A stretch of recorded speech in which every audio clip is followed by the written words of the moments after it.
In this video, I'm going to show you how to place the outer tie rods on this Jeep Renegade. They're located right behind your front wheel, and you do need an alignment after this job is done. Let's get started. Let's remove the wheel. Use a 17mm socket to remove all 5 lug bolts and then remove the wheel.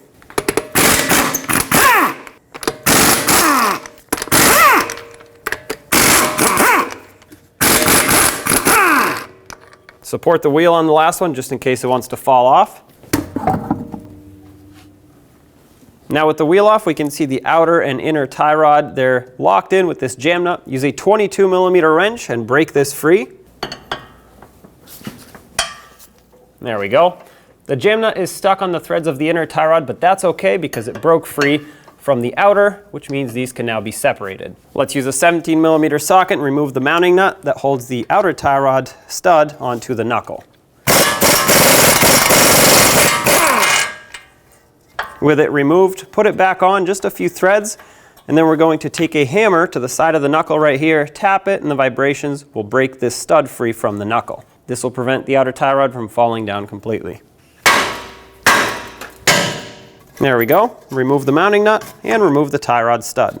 Now you want to count the amount of turns it takes to remove this outer tie rod so you can put it back the same amount of turns and to get close to how the alignment was before. But once again, you still need an alignment after the job is done. There you have it. Write down the amount of turns that it took you. Now on your outer tie rod, apply some anti-seize inside the threads. Now thread your outer tie rod onto the inner the same amount of turns it took to remove the old one.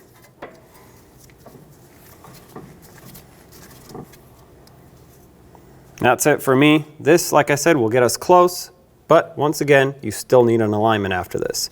I'm going to bring the jam nut a little bit closer.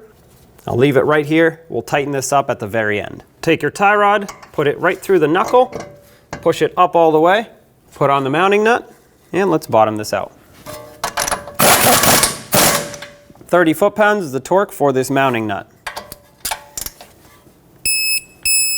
And that's it right there. This is a locking nut. There's no cotter pin on it. If yours happens to have a cotter pin, continue tightening until the next slot lines up to put your cotter pin through, and then of course bend it over to lock it in. Now lock in the jam nut with a 22mm wrench, tighten it up.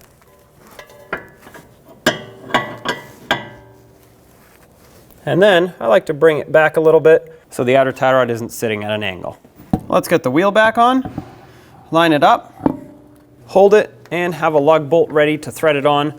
That way the wheel can actually stay attached. With one on, you can now safely put on the rest. We'll start all of these, bottom them out in a cross pattern, and also in a cross pattern, torque them to 89 foot-pounds.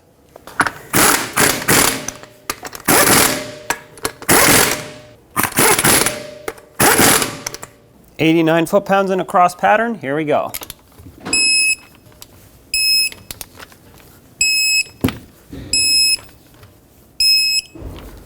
Double check them if you want, take it for a road test, and don't forget to get an alignment. When only the best will do, demand TRQ. The only company that lets you view before you do. TRQ is committed to offering the highest quality aftermarket auto parts that are engineered for peace of mind. Thanks for using and viewing with TRQ.